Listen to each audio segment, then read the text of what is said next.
ইয়া আইয়ুহান নাসু তাকু রাব্বাকুমুল্লাযী খালাকাকুম মিন নাফসিন ওয়াহিদা।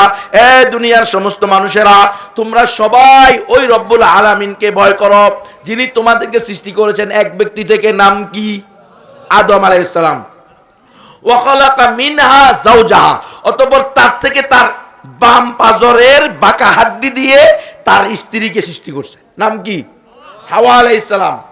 ওয়া বাসসা মিনহুমা রিজালান কাসীরান ওয়া নিসা। এরপরে আদম আর হাওয়া থেকে অগণিত নারী আর পুরুষ সৃষ্টি করছে।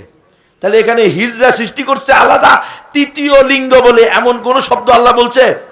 তো আপনি প্রত্যেকটা আয়াত দেখেন, ওয়া খালাকনাকুম আজওয়াজা ওয়া জাআলনাকুম আজওয়াজা ওয়া মা খালাকায যাকারা ওয়াল উনসা। হ্যাঁ, তারপরে ওয়া খালাকা মিনহা যাওজাহা ওয়া বাসসা মিনহুমা রিজালান কাসীরান